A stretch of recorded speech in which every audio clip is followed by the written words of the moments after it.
두 번째 말씀입니다. 제사장 나라가 되며 거룩한 백성이 되리라.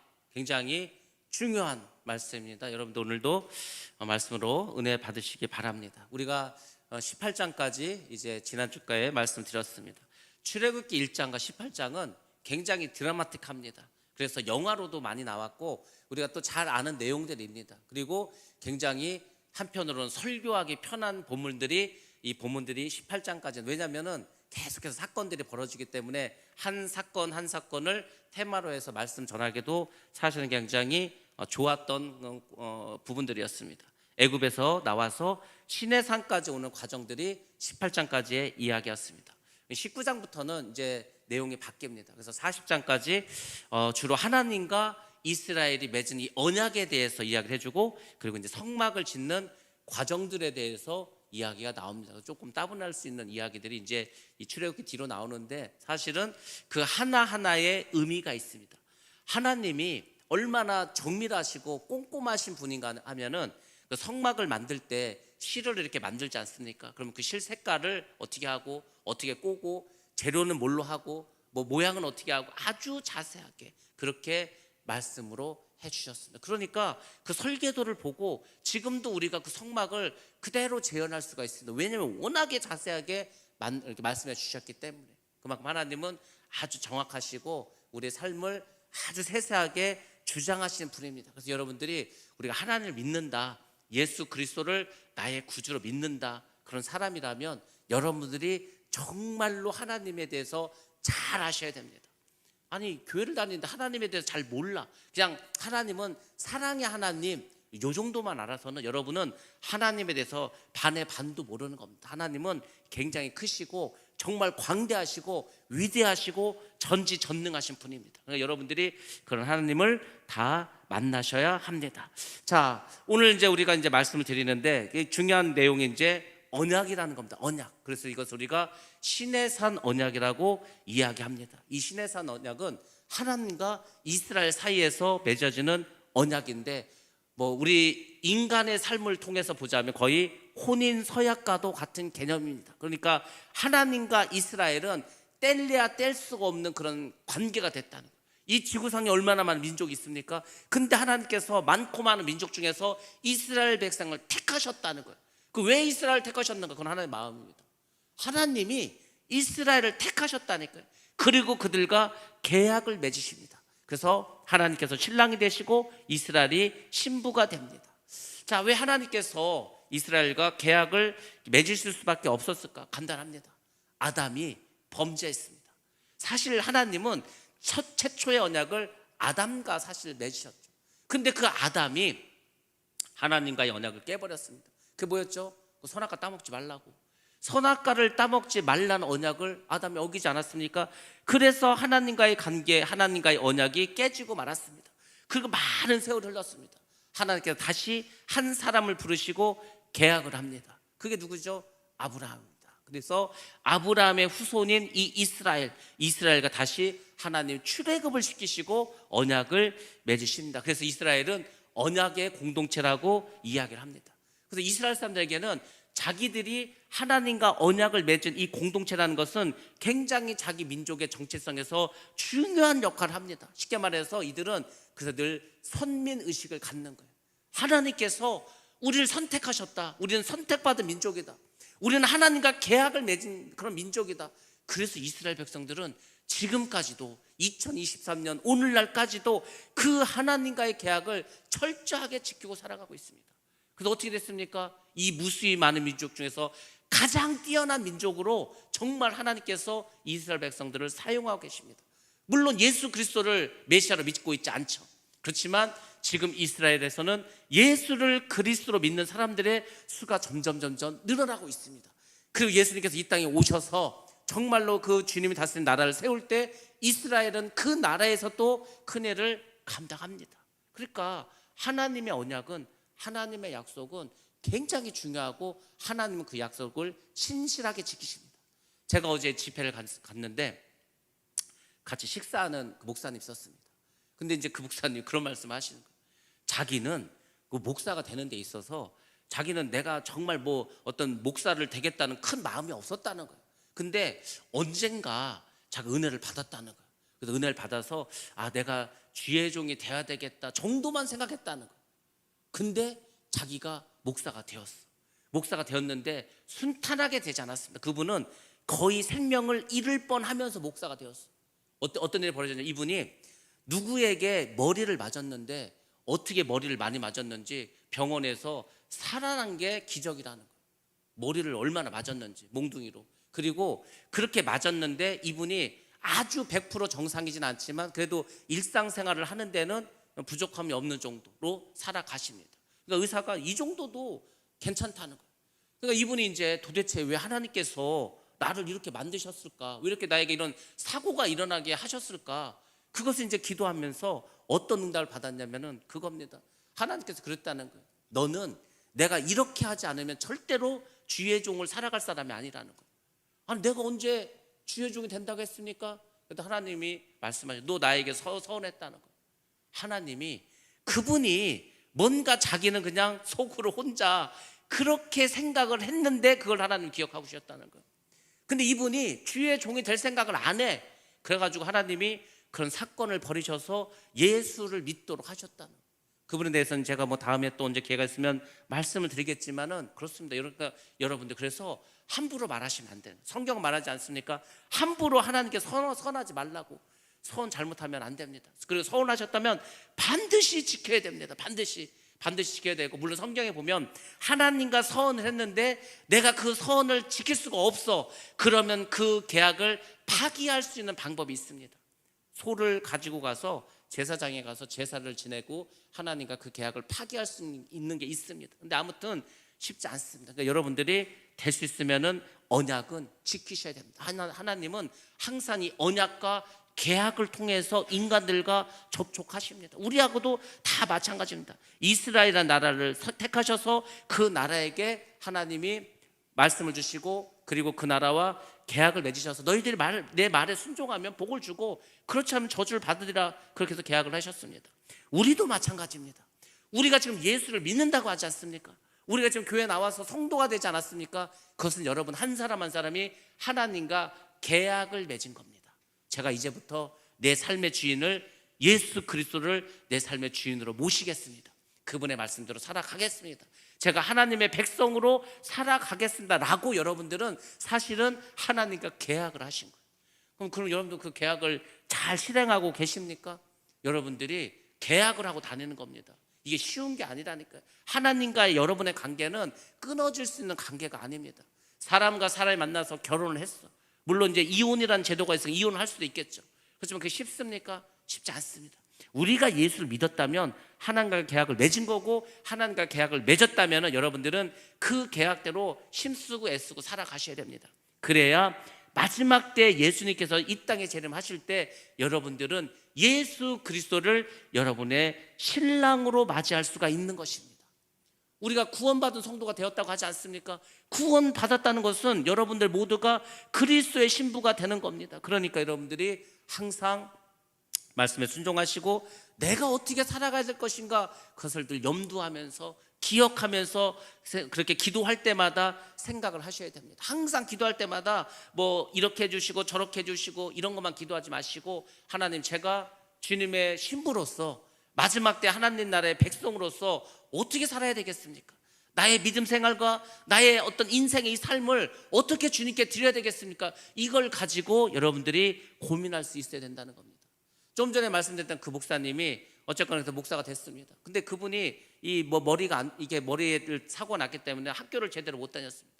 중학교를 검정고시로 패스하고 어떻게 그냥 고등학교를 공고를 나오고, 그래서 이제 신학을 해서 목사가 됐어.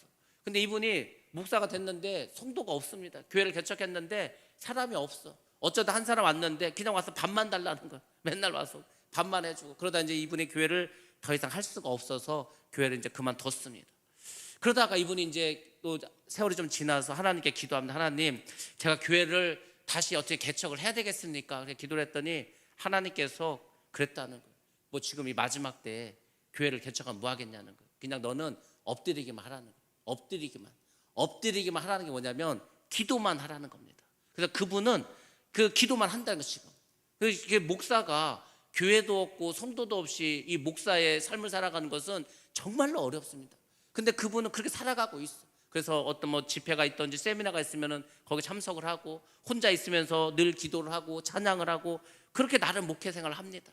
그런데 한편으로는 하나님께 그렇게 기도를 했다는 거. 하나님, 제가 몸도 좋지도 않고, 제가 사실은 너무 사는 것도 힘들고, 이분이 이틀에 한 번씩 투석을 한다고 합니다. 여러분들, 일주일에 3일을 가서 투석을 하는 게 쉬운 줄 아십니까? 이 투석을 한 번 할 때마다 너무 힘들어. 근데 이분은 누가 이렇게 신장을 이렇게 이식한다는 그 대기자 순서도 늦지 않아. 자기는 수술하지 않겠다는 거. 하나님이 고쳐 주시던지, 하나님 어떻게 해 주시던지. 너무 힘들 때는 하나님께 기도한다 그러면, 하나님 차라리 저를 데려가 달라고. 너무 사는 게 힘들고, 제가 뭐 아무것도 하는 게 없는데 제가 세상을 더 살아서 뭐 하겠습니까? 그러니까 하나님 제 목숨을 가져가 달라고. 그랬더니 하나님이 또 이렇게 말씀하셨다고 합니다. 죽는 것도 다 자기 일을 해야 죽는다는 거예요. 너는 아직도 이 땅에서 해야 될 사명이 있다는 거예요. 사명이 있는데 일도 다 하지 않았는데 너 아직 갈 때 이 죽는 것도 죽을 자격이 있어야 된다는 거예요. 아, 이 사람은 이제 이 땅에서 할 일 다 했으니까, 그 자격이 됐으니까, 그 권리가 있으니까, 그러면 하나님 데려가는데, 그게 아니면 계속해서 일을 해야 되는 거예요. 그러니까 여러분의 저는 아직도 이 땅에서 해야 할 일이 있습니다. 해야 할 일이 있으니까 하나님 안 데려가시고 이렇게 살게 해주시는 거예요. 그러니까 여러분들이 맡은 자리에서 여러분이 해야 될 그 사명을 신실하게 잘 행하시기 바랍니다. 그래서 여러분 살려주신 거 아닙니까? 우리 모두는 그렇게 살아갈 줄로 믿습니다. 자, 오늘 본문 말씀 1절과 3절 말씀을 여러분들에게 이제 쭉 설명해 드리도록 하겠습니다. 이스라엘 백성들이 출애굽한 날짜가 1월 14일입니다. 그리고 이제 3개월이 지났습니다. 3개월밖에 지나지 않았으니까 이스라엘 백성들에게는 아직도 그 구원의 감격이 있습니다. 그렇지 않겠습니까? 아니, 세상에 하나님께서 10가지 재앙을 내리셨어. 마지막에는 장자들이 다 죽는데 이스라엘 백성만 죽지 않았어. 출애굽을 했습니다. 홍해를 만났습니다. 근데 세상에 그 홍해를 하나님이 갈라주셨어. 그 홍해를 건너지 않았습니까? 물이 없으면 물을 주시고, 배가 고프면 만나를 주시고, 아말렉과 전쟁을 했는데 해가 지니까 해도 멈춰주시고.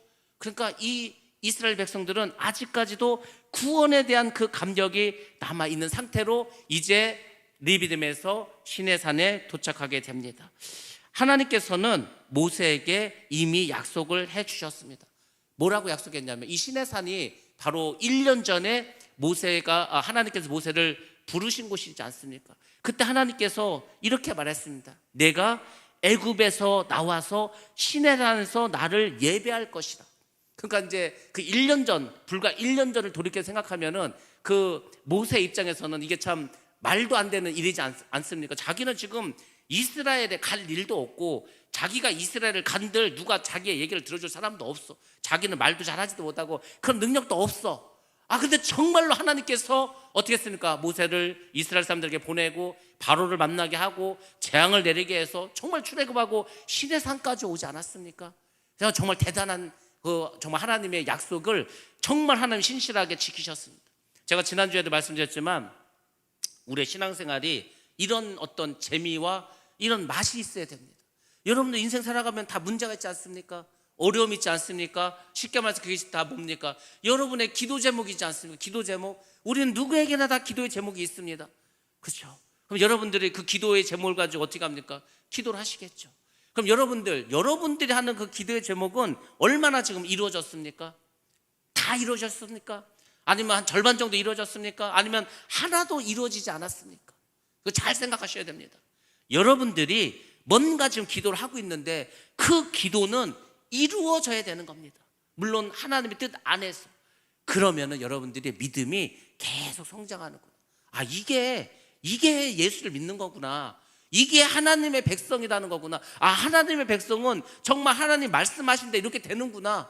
저는 지금까지 오면서 정말로 많은 하나님을 경험하고 하나님 역사하심을 계속 체험하면서 살았습니다. 기도를 할 때에는 솔직히 저도 인간인지라 그런 생각을 합니다. 기도한다고 이게 될 수 있을까? 기도하는데 이게 정말로 이게 이루어질까? 그렇게 생각이 들 때도 많습니다, 사실은. 왜냐면은 그게 쉬운 일이 아니에요. 사람의 힘으로 할 수 있는 것도 아니에요. 근데 신기한 것은 기도를 하고 정말 하나님께 내어 맡기고 의심하지 않고 하나님께서 역사하실 걸 믿고 그냥 그 믿음을 가지고 기도하면은 정말 그렇게 이루어집니다. 삶 속에서. 그러니까 저는 그게 신기한 거예요. 너무너무 신기합니다. 제가 한때는 무슨 생각을 했냐면 말하는 게 두려웠습니다. 왜 말하는 게 두렵겠습니까? 말하는 대로 되는 거 정말. 정말로 말하는 대로 예수님께서 말하지 않았습니까? 내 말이 너희 안에 거하고 너희가 내 안에 거하면은 무엇이든지 구하라고 다 이루어주신다고 저는 그것을 경험했습니다. 그러니까 말하는 게 겁나. 내가 말을 잘못하면 쉽게 말해서 저 사람 죽었으면 좋겠는데 천정은 정말 죽으면 어떡합니까? 그 정도로. 그래서 제가 이 성경 말씀은 한 자도 정말 잘못된 게 없구나. 하나님은 정말 성경에 쓰여진 그대로 역사하고 계시는구나. 그걸 날마다 체험합니다. 근데 그것을 저만 체험해도 되겠습니까? 여러분 모두가 경험하시고 체험하셔야 됩니다. 그게 성도입니다. 그게 예수를 믿는 자입니다. 믿는 자. 우리는 믿는 자가 될 줄로 믿습니다. 믿어야 될 거 아닙니까? 성경의 말씀 믿고 주님을 믿어야 합니다. 정말 하나님께서는 그 1년 전의 약속대로 이곳으로 불러주셨습니다. 홍해를 가르시고 마라에서 또 리비딤에서 아말렉을 통과해서 이스라엘 백성들을 이 신의 광야까지 이제 오게 하고 장막을 치게 합니다. 신의 광야와 신의 산은 한 10km 정도가 떨어져 있습니다.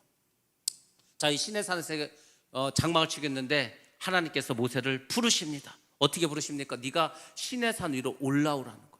신의 산이 여러분들 해발 몇 미터인지 아십니까? 2285m입니다. 꽤 높은 산이죠. 거의 백두산 높이 정도 되는 높은 산이 신의 산입니다. 하나님께서 올라오라는 거예요. 그래서 이제 모세가 그곳으로 올라갑니다. 올라가죠. 그리고 하나님께서 모세에게 말씀을 주시는데 그 말씀이 사실 뭔지 아십니까? 하나님의 소망을 말한 거예요. 하나님의 소원을 말한 겁니다. 너희들이 이렇게 살아줬으면 좋겠다. 하나님 모세를 부르고 야, 내가 너희들을 택하지 않았냐? 내가 너희들을 이 많은 민족 중에서 너희 조상 아브라함을 선택하고 그 아브라함의 후손인 너희들을 그 애굽에서 불러서 내가 너희들의 백성을 삼지 않았냐? 그러니까 하나님은 그들에게 그 하나님의 마음을, 하나님의 소원을 이야기하십니다. 너희들은 이제 선민이 되었다. 너희들은 선민이 되었으니까 선민으로서 너희들이 지켜야 할 것이 있다. 그래서 그때 주신 게 바로 계명을 주셨습니다. 무슨 계명을 주셨습니까? 10계명을 주셨습니다. 10계명. 저는 옛날에 그렇게 생각했습니다. 아니 뭐 그까짓 거 10계명 10개밖에 안 되는데 그걸 못 지킬까? 생각했습니다. 근데 여러분들 오늘날에 예수를 안 믿는 사람들은 다 제외하고 예수를 믿는 사람들 중에서 온전히 10계명을 다 지킨 사람이 얼마나 될 것 같습니까? 여러분은 10계명을 다 지키고 계십니까? 10계명? 10계명 다 지키고 있습니까? 저는 10계명 지키는 게 그 어려운 게 아니라고 생각했습니다. 근데 오늘날 보니까 10계명 지키는 게 굉장히 어려운 세상이 되었습니다. 왜? 우리들의 믿음이 너무 약해졌기 때문에. 우리가 믿음이 좋으면 그까짓 10가지 그거 뭐 엄청 어려운 것도 아닙니다. 부모에게 뭐 효도하고, 그렇죠? 또 뭐 도둑질하지 않고, 간음하지 않고, 뭐 이웃의 것을 탐하지 않고, 인간관계 뭐 그거 얼마든지 우리가 지킬 수 있지 않습니까? 하나님 외에 다른 신을 섬기지 않고, 우상을 만들지 않고, 그렇죠? 하나님 이름을 망령되이 일컬지 않고, 그리고 안식일을 지키고 예배 드리고, 그 10가지가 그렇게 어려운 계명이 아니라고 생각했습니다. 저는. 근데 오늘날 와서 보니까 굉장히 힘든 계명이 됐습니다. 굉장히 힘들어. 사람들이 10계명을 못 지키더라고. 제가 보니까. 제가 요새 기도를 하면서 하나님께서 자꾸 깨닫게 해주시는 게 있습니다. 그게 뭐냐면은 오늘날의 어떤 현실, 오늘날의 이 성도들의 어떤 믿음의 수준, 그리고 오늘날의 이 지구와 하나님께서 말씀하신 이 마지막 때의 어떤 뭐 징조들, 이런 것에 대해서 자꾸 깨닫게 해주시는데 그 중에 하나가 뭐냐면 정말로 우리에게 믿음이 없다는 거예요. 예수님께서 마지막 때 인자가 올 때에 믿음을 보겠느냐 하셨거든요. 정말 믿음이 없습니다. 정말 믿음이 없어. 사람들이, 성도들이 하는 말을 들어도 믿음의 말이 별로 없습니다. 여전히 걱정을 해. 여전히 걱정한다는 것은 믿음이 없다는 말입니다. 쉽게 말하면 믿음이 있으면 왜 걱정합니까? 기도하면 되는데. 믿음이 있으면 죽음이 왜 두렵습니까? 죽으면 천국 가는데. 우리가 믿음이 없는 거예요. 10계명조차도 정말 지킬 수 없는 그런 세상이 됐습니다. 제가 하나님의 마음을 이해할 것 같아. 하나님이 모세를 불러놓고 솔직히 그런 심정일 것 같습니다. 야, 제발 내가 너희들한테 부탁하는데 너희들 내 백성이 되지 않았냐? 그러니까 니네 제발 내 좀 계명을 좀 잘 지켜줬으면 좋겠다. 내가 너희들 막 복 주고 싶고, 내가 너희들 이뻐해 주고 싶고, 내가 너희들 내 자녀로 너무너무 사랑하고 싶은데, 그러려면 너희들 내 계명을 지켜야 돼. 근데 아담은 이미 그 계약을 깨트리지 않았습니까? 그러니까 하나님께서는 이스라엘과 이 계약을 맺으면서 10가지 계명을 주면서 제발 이것만 지켜라. 이것만 지키면 내가 너희들 정말 가장 뛰어난 민족으로 내가 너희들에게 정말 많은 복을 주고 내가 보호해 줄게. 하나님은 그런 심정이셨을 것 같아요. 오늘날 우리를 보고서도 하나님은 그렇게 생각하지 않으실까? 너희들 제발 믿음대로 살아라.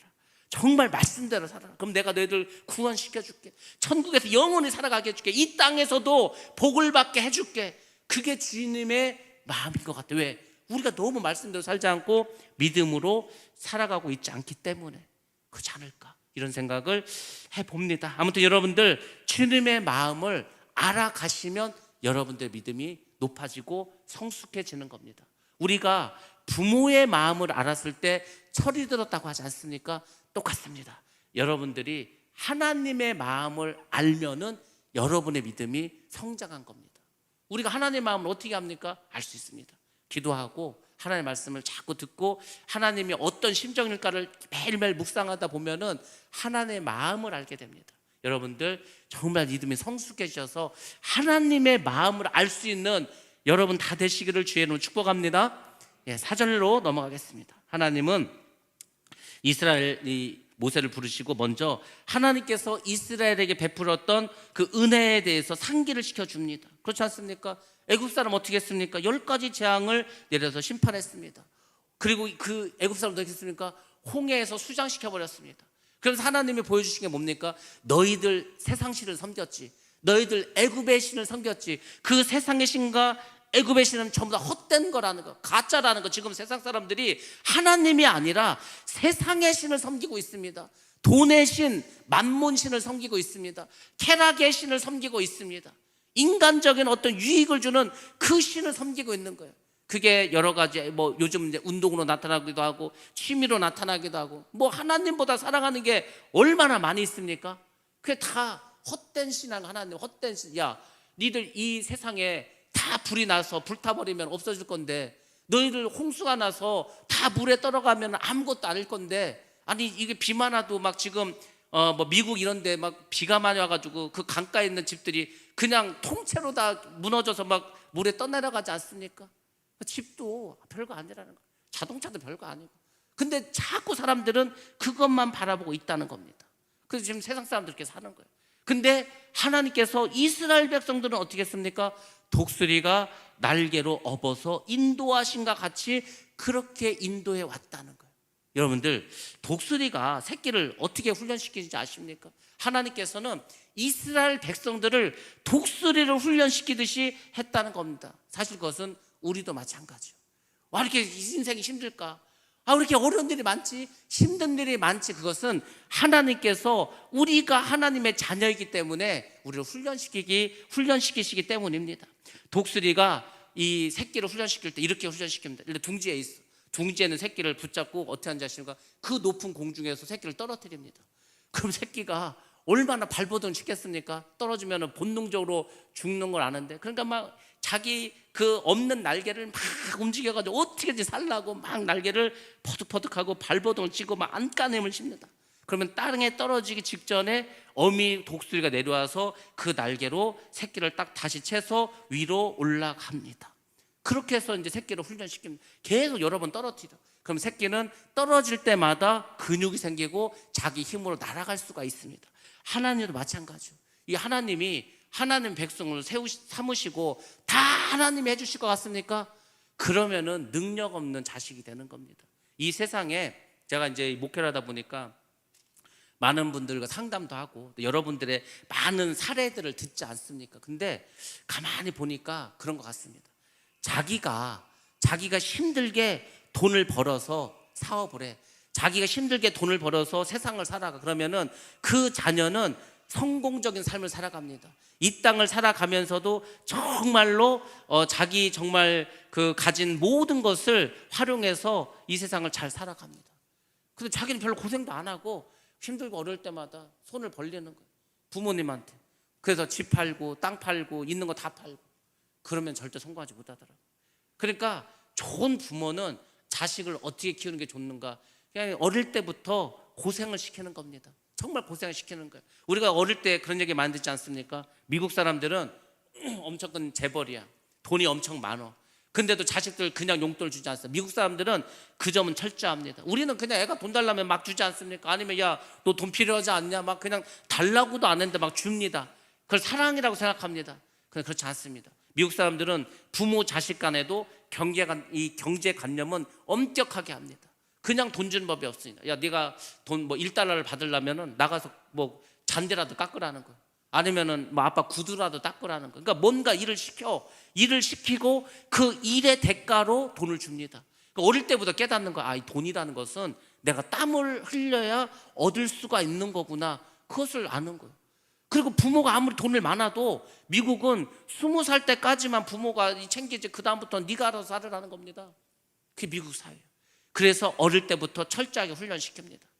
그게 잘하는 거예요. 그러니까 하나님도 우리를, 이 하나님의 자녀된 우리를 이 세상에서 그냥 살기 편하게 아무 일도 없게 그냥 순탄하게 그렇게 키우지 않습니다. 환난도 주시고 시험도 주시고 어려움도 주시는 거예요. 때로는 막 육신이 너무 고통스러워, 뭐 죽을 수밖에 없을 정도로 심한 사고도 당하고 심한 중병에도 걸리고 뭐 사업을 하다 망해서 뭐 경제적으로도 엄청 쪼들리기도 하고 정말 막 큰 집에 살다가 막 지하실 뭐 그런 데서 살기도 하고 많은 것을 훈련시키십니다. 그 왜 그런지 아십니까? 그런 훈련을 통해서 우리의 믿음을 단단하게 하기 위해서입니다. 하나님을 향한 우리의 마음을 더 뜨겁게 하기 위해서입니다. 그 대표적인 사람이 누굽니까? 욥이지 않습니까? 욥이 그랬어요. 욥은 재산도 다 없어지고 자식도 다 죽고 자기도 그냥 막 온몸에 막 병이 생겨서 고통스럽고 그런 훈련을 시키지 않았습니까? 근데 그 훈련을 통과하면은 하나님이 존귀한 자로 삼아주시는 겁니다.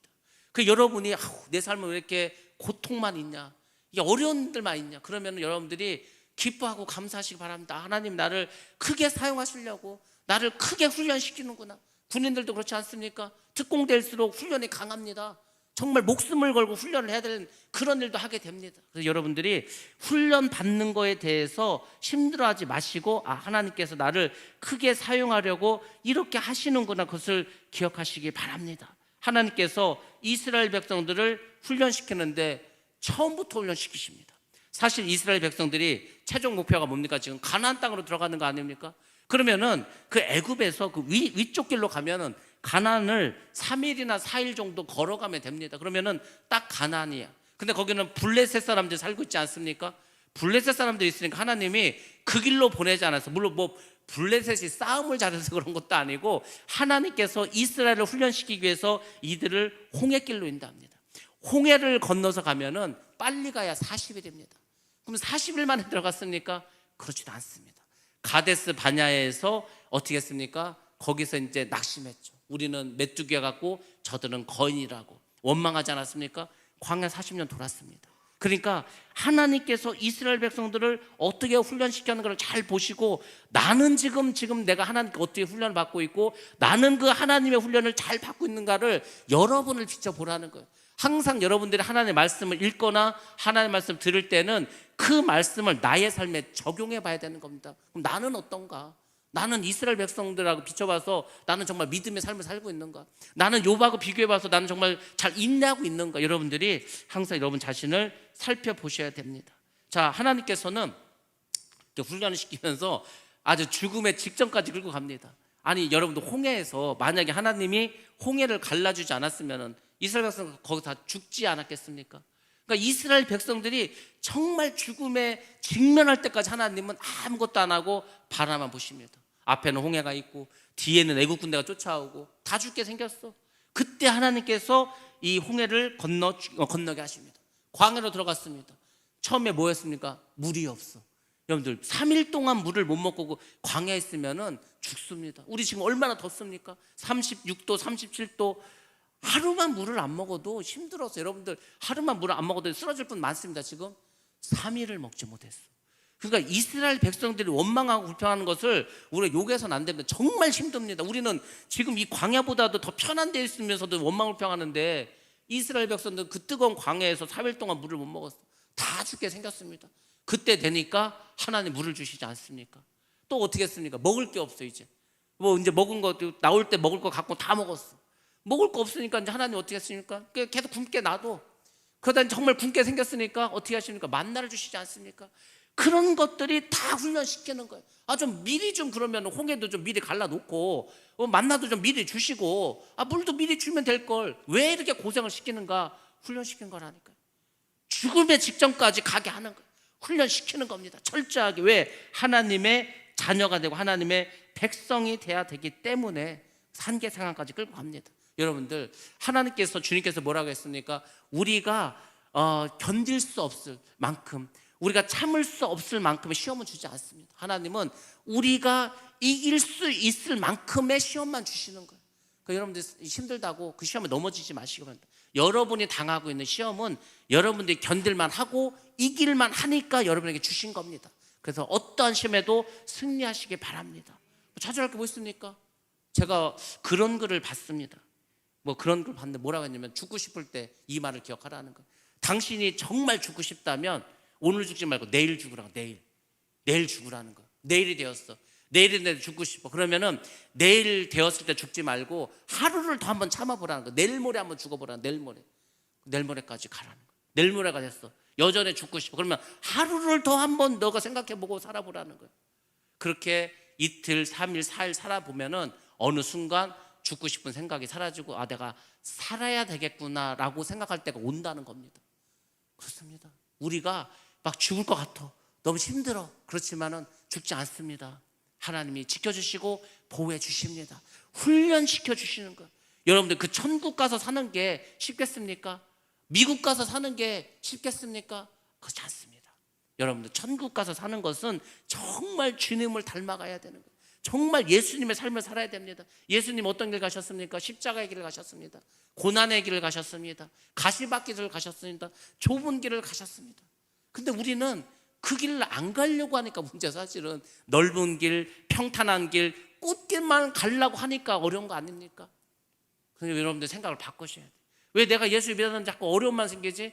당연한 거 아닙니까? 하나님의 백성이 되기 위해서는 그 길을 가야 돼. 왜? 예수님이 이렇게 말씀하셨으니까. 나를 따라오려거든. 자기를 부인하고 자기 십자가를 지고 나를 따르라고 하지 않았습니까? 십자가 지고 따르라고 했었지 빈몸으로 따르라고 하지 않았습니다.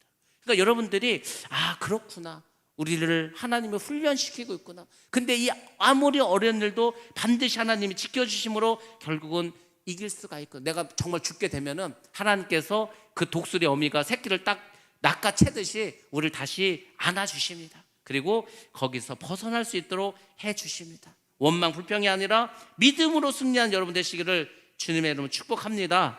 그래서 강해지는 겁니다. 운동선수도 힘들고 어려운 걸 이겨야 운동선수 되는 거예요. 제가 어렸을 때는 우리나라에 세계 챔피언이 많았습니다.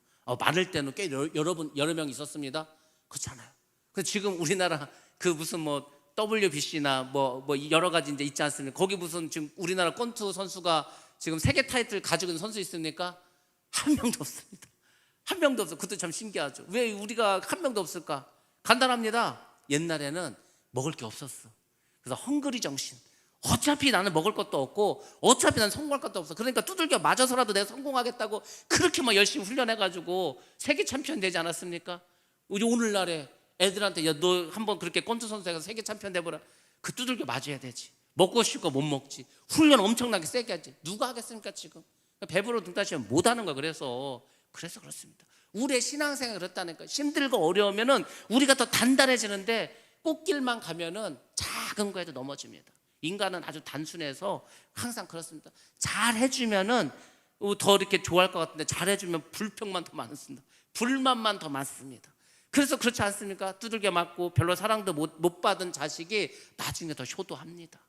그렇게 잘해주고 정성을 들여서 떠받들어준 자식들은 나 몰라라 합니다. 그 인간이 원래 본성이 그렇습니다. 그래서 하나님께서는 우리를 하나님의 백성으로 믿음으로 잘 양육하기 위해서 그렇게 하신다는 것을 기억하십니다. 출애굽한 이스라엘 백성들에게 하나님이 주시려고 한 것이 있습니다. 이거를 여러분들이 잘 기억을 하셔야 돼요. 이것을 깨달으시면은 여러분들은 이 기독교라는 이 종교의 많은 것을 이해하게 될 것입니다. 하나님께서 이스라엘 백성을 출애굽시켰습니다. 그들에게 뭘 주시려고 했습니다. 무엇을 주시려고 했을까? 우리는 솔직히 이렇게 생각했어요. 출애굽시켜서 가나안 땅을 주시려고 하나님이 부르셨지, 이렇게 생각합니다. 맞습니다. 하나님께서 가나안 땅을 주시려고 이스라엘 백성을 출애굽시켰습니다. 근데 그것이 궁극적인 목적이 아니라는 겁니다. 하나님께서 이스라엘을 출애굽시켜서 정말로 주고 싶은 게 뭔지 아십니까? 정말로 주고 싶은 거, 이것은 이거하고 똑같습니다. 우리로 하여금 예수를 믿게 하셨습니다. 우리로 하여금 예수를 믿게 하셔서 하나님께서 우리에게 궁극적으로 주고 싶은 게 뭔지 아십니까? 이거를 깨달으셔야 돼. 이것도 모르고 그냥 교회를 다니고 예수를 믿는다고 하니까 우리가 이 신앙과 우리 삶이 이게 계속 격리되고 괴리되고 이게 일치가 되지 않는 겁니다. 하나님은 이스라엘 백성을 출애굽시켜서 가나안 땅을 주는 것은 하부적인 거고, 정말로 본질적인 게 무엇이냐면은 이스라엘 백성들에게 하나님 자신을 주시려고 한 겁니다. 이스라엘 백성들이 그 애굽에 있을 때는 애굽 사람 섬기지 않았습니까? 애굽 사람만 섬긴 줄 아십니까? 애굽 사람이 섬기는 신도 섬겼습니다. 근데 이제 하나님께서 너희들은 내 백성이 되었다, 나의 소유가 되었다, 그러므로 내가 나를 너희들에게 주겠다는 겁니다. 그러니까 너희들이 나를 가지라는 거예요. 우리가 예수를 믿는 게 뭔지 아십니까? 우리 안에 예수를 소유하는 겁니다. 여러분 안에 예수가 들어와서 여러분 안에 예수님이 계시는 겁니다. 이게 얼마나 보통 일인 줄 아십니까? 엄청난 일입니다. 근데 그런 데는 관심이 없어. 우리가 내가 하나님을 소유해, 내가 예수 믿어서 하나님을 소유하고 하늘나라를 소유하고 예수 그리스도를 내가 소유했대. 그래서 그래서 내가 뭐 변한 게 있어? 나에게 뭐 이익이 되는 게 있어? 별로 관심이 없고 생각이 없어. 근데 예수를 믿는다는 것은 그 예수께서 우리 안에 들어오는 겁니다.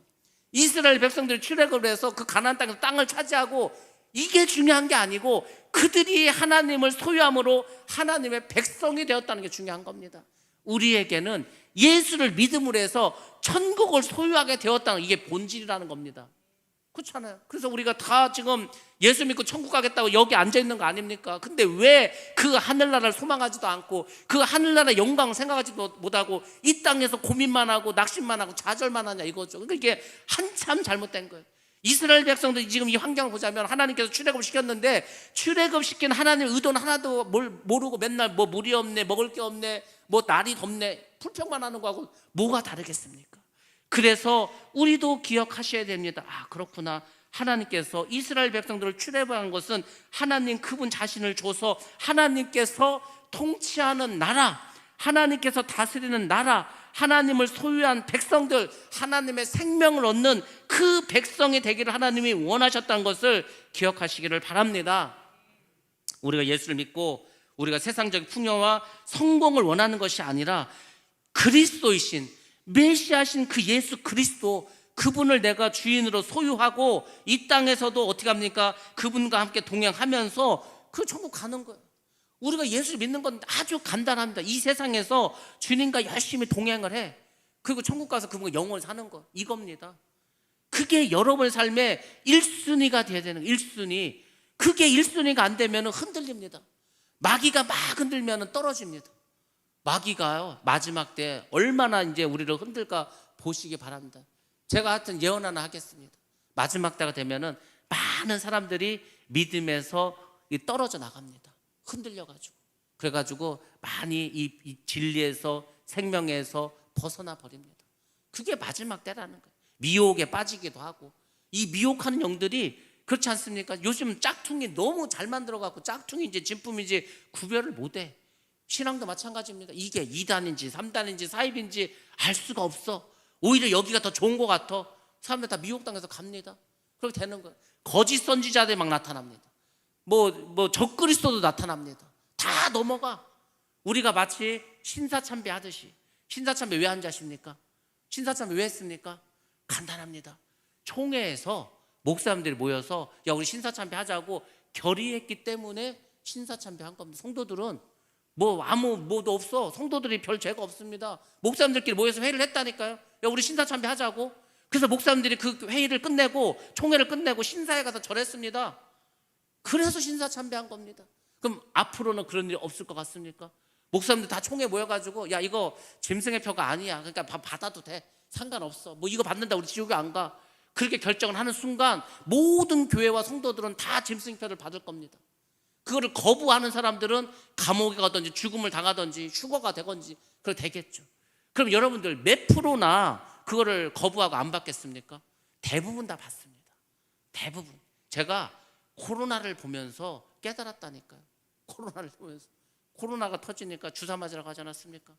대부분 맞지 않았습니까? 여러분들 거의 다 맞으셨죠. 그걸 맞아서 지옥 간다는 얘기가 아니고 그냥 나라에서 하라니까, 맞아야 된다고 하니까 별 생각 없이 다 맞지 않았습니까?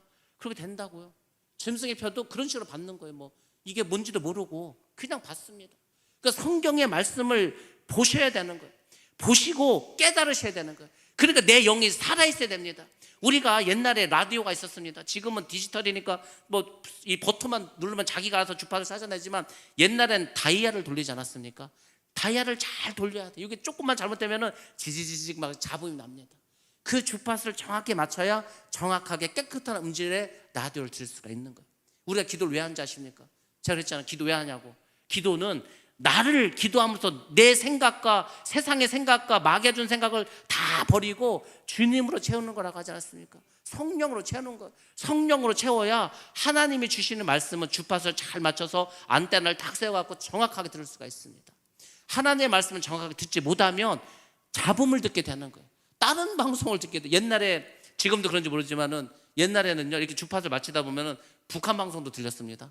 뭐 북한 방송도 막 나오지 않았습니까? 그러니까 이게 지금 여러분들이 주파수를 잘못 맞추면 마귀가 주는 말만 계속 듣는 거야. 이게 뭐 하나님인지 마귀인지도 모르고. 근데 막 넘어갑니다. 이단에 다니는 사람들이 거의 자기가 이단을 생각하면 다닙니까? 아니야. 자기들이 진짜고 자기들만 구원받고 저 기존 성도들, 기존 교회들은 다 지옥 갈 사람을 생각하고 그렇게 하고 믿습니다. 자기들만 선택받았다고. 그렇게 믿고 살아가는 거예요. 그러니 그 미혹의 영이 얼마나 무서운지 아십니까?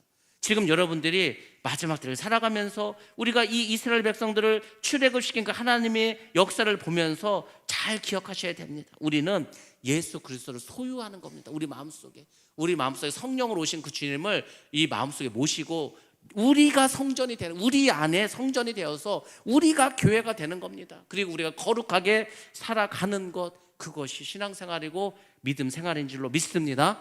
5절 말씀 보겠습니다. 하나님은 5절 말씀에서 그분이 창조주이심을 소개합니다. 내가 이 세상을 창조했다. 이 세상의 주인이 나다. 이것을 이스라엘 백성들에게 알려주는 겁니다. 사실 그 바로와 그 애굽 사람들에게도 그걸 하나님이 보여주신 거예요. 너희들 지금 이게 많은 신을 섬기고 있지. 근데 다 가짜 신이야. 내가 참 신이라는 것을 이스라엘 백성들에게 10가지 재앙을 통해서 보여주신 겁니다. 그 10가지 재앙이 전부 다 뭐라겠습니까? 다 애굽이 섬기는 신이었습니다. 개구리도, 이도, 어둠도, 그 모든 뭐 죽음의 신도 다 애굽 신들이 섬기는 신이야. 근데 그 하나하나를 하나님 다 깨트리지 않습니까? 이거 가짜다, 이거 아니다. 하나님은 그걸 보여주신 겁니다. 여러분들도 인생을 살아가면서 그거를 깨달으셔야 됩니다. 난 세상 게 단 줄 알았어. 돈이면 단 줄 알았어. 성공하면 다 되는 줄 알았어. 그렇지 않습니다. 그거 다 세상 신입니다. 하나님은 그것보다 훨씬 더 좋은 것을 우리에게 주십니다. 그러니까 여러분들이 훨씬 더 좋은 것을 붙잡으시기 바랍니다. 우리가 구원을 받아서 영생을 얻어야 되지 않겠습니까? 그 주님이 주시는 생명의 말씀을 통해서 이 땅에서 우리가 기쁨과 감사함으로 살아야 되지 않겠습니까?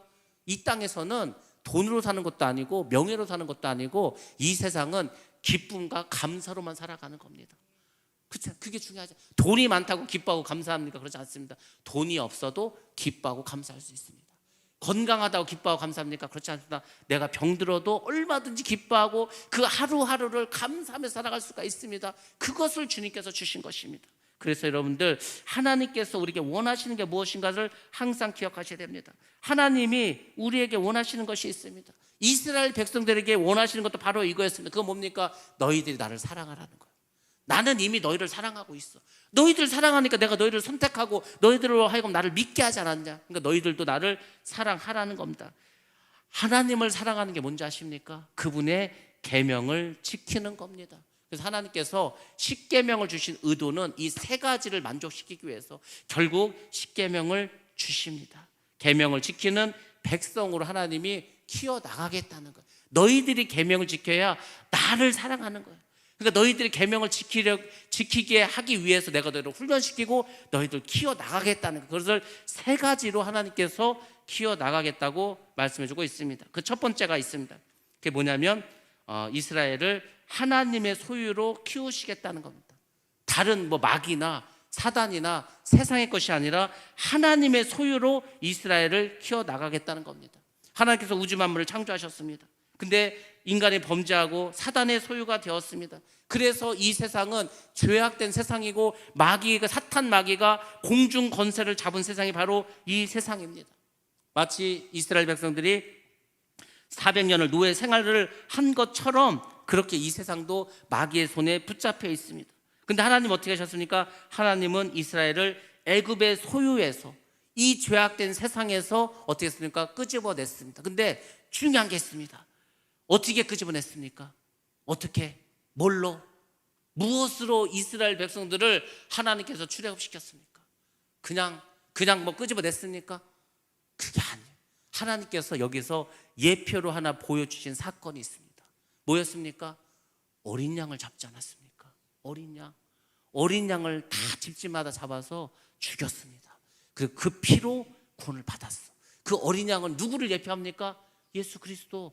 오늘날 우리가 다 지옥 갈 수밖에 없는데, 다 죄악의 종에서, 죄악된 세상에서 마귀의 지배 속에 살 수밖에 없는데, 우리를 천국 백성 삼아주신 게 거저된 게 아니고 예수님이 십자가에서 피를 흘리셨기 때문에 우리가 천국 백성이 되었습니다.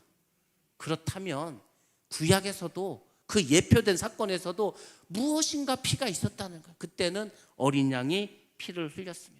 어린 양의 피를 통해서 하나님께서 이스라엘을 구원해 주셨습니다. 그리고 하나님의 소유로 삼아 주셨습니다. 그리고 하나님께서 그들을 가장 소중하고 귀중하고 자기 하나님의 가장 사랑하는 사람으로 삼아 주셨습니다.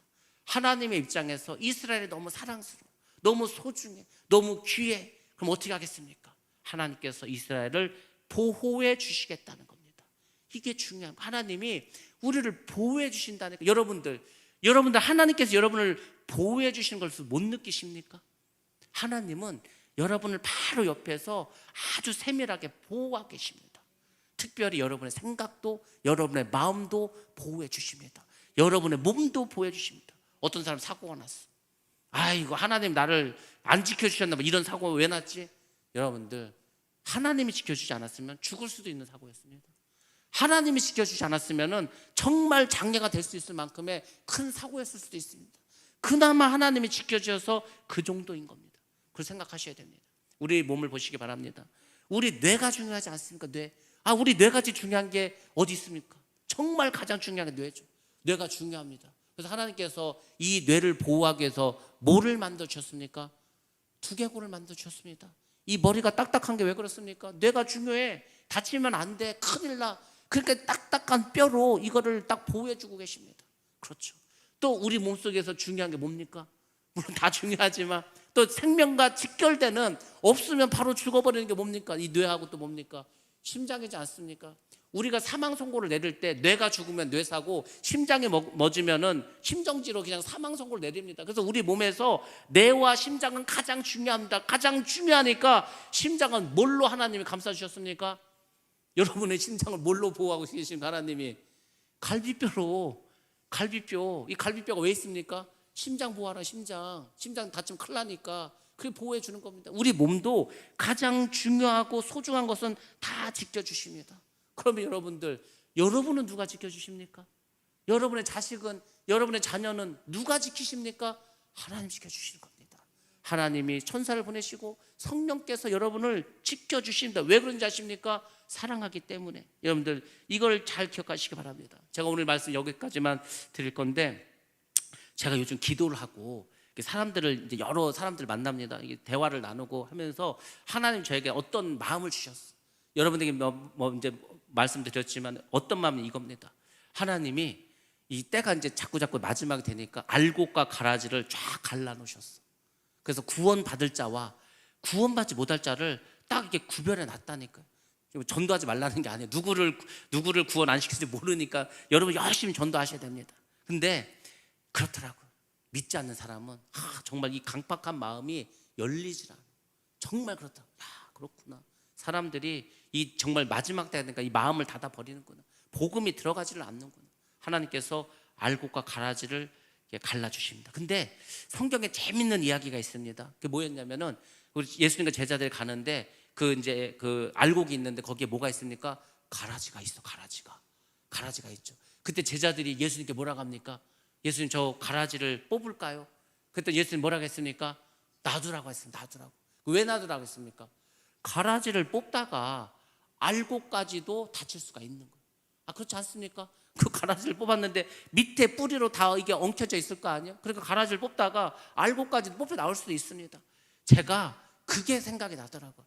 지금이 그때구나. 그때 알곡과 가라지가 지금 밑에서 다 연결되어 있어. 하나님은 가라지를 뽑고 싶지만 가라지를 뽑을 수가 없어요. 이 알곡을 지켜야 되기 때문에 지금이 그때입니다. 지금이. 그러니까 알곡도 자랄 만큼 자랐고 그 다음에 가라지도 자랄 만큼 자랐어. 그렇게 됐어. 그게 먼저 추수가 가까이 왔다는 거예요. 추수가. 여러분들, 하나님께서는 하나님의 자녀를 철저하게 지키시고 보호해 주십니다. 여러분들 앞으로 보시기 바랍니다. 하나님께서 알곡을 어떻게 지키시는가를. 제가 그것을 뭘 보고 깨닫는지 아십니까? 사랑으로 깨닫습니다. 사랑. 여러분들, 사랑이 뭔지 아십니까? 사랑은 눈물의 씨앗입니까? 사랑은 여러분들 사랑의 특징을 알아야 됩니다. 왜 하나님께서 질투하는 하나님인지 아십니까? 여러분들이 사랑의 속성 중에서 이것을 꼭 기억하셔야 됩니다. 사랑은 굉장히 뭡니까? 독점적이라는 겁니다. 독점적. 이 사람들이 그걸 잘 이해를 못 하더라고요. 아니 뭐 하나님께서 그 마음도 속도 좁지 뭘 그걸 이렇게 질투를 하시고 하신데, 사랑은 독점적이라는 거. 여러분이 누구 사랑한 사람이 있어. 그러면 그 사람을 여러분들 다른 사람하고 나누어서 사랑할 수 있습니까? 예전 영화 중에서 손예진이 나온 영화 중에 뭐가 있는지 아십니까? 내 아내가 애인이 생겼다라는 영화가 있었습니다. 아니 부인이 이제 손예진인데, 손예진이 자기 남편한테 어느 날 그러는 거야. 자기야, 내가 자기를 너무너무 사랑해. 자기 너무너무 좋아해. 근데 자기 내가 할 얘기가 하나 있는데 뭔데? 내가 애인이 생겼어. 그럼 여러분은 그걸 이해할 수 있습니까? 그걸 받아줄 수 있습니까? 그게 아닌 거예요. 하나님께서 왜 그 우상숭배하는 자들을 철저하게 진멸하고 우상숭배하는 자를 싫어하고 미워하고 아주 다 죽이는지 아십니까? 하나님은 이 사랑이 많으신 분들이기 때문에, 사랑이 많고 깊을수록 사랑은 독점적이라는 겁니다. 그 사람을 나만 갖고 싶은 거예요. 나만. 아니 그렇지 않습니까? 그게 사랑의 속성이라고. 그러니까 여러분들이 그 하나님의 사랑을 기억하셔야 되니까, 하나님은 우리를 사랑하는데 다른 누구가 우리를 건드는 걸 원치 않으셔. 사탄이나 마귀나 이 세상 것이 우리의 마음을 빼앗아가는 걸 원하지 않으십니다. 그래서 우리를 지키시는 거예요. 우리를 지키시기 위해서 예수 그리스도 십자가 죽이시기까지 하셨습니다. 그분께서 마지막에 우리를 천국에 들어가 살게 하기 위해서, 그 우리와 함께 이제 천국에서 영원히 살기 위해서 하나님께서는 철저하게 우리를 보호하시고 지켜주십니다. 이 가라지들이 틈타지 못하도록. 그리고 이 가라지 우리를 쫙 분리시켜 버리실 겁니다. 그것이 주님의 마음이고 주님의 사랑입니다. 그래서 이스라엘 백성들을 출애굽시에서 꺼내신 겁니다. 왜냐하면 애굽에 있으면 맨 애굽신이나 섬기고 있을 건데 그 빼내지 않았습니까? 우리도 세상으로부터 빼냈습니다. 교회가 뭡니까? 에클레시아입니다. 에클레시아. 에크란 말은 안에서 밖으로라는 겁니다. 세상 안에서 세상 밖으로 끄집어냈다는 거예요. 왜? 우리 사랑하시니까. 구원시키기 위해서. 우리는 그런 자들입니다. 여러분들 이것을 깨달으시고, 내가 하나님의 사랑받는 존재구나, 그것을 여러분들 감사하시면서 여러분 하나님의 자녀답게 살아가시기 바랍니다. 하나님이 지켜주시고 함께 하시고 늘 하나님이 여러분 생각과 마음을 지켜주시면 믿고 그 안에서 기쁨과 감사함으로 살아가시기 바랍니다. 그래서 우리가 이 땅에서 정말 감사함을 살고 저 천국에서 복되게 그렇게 살아가시기를 주님의 이름으로 축복합니다.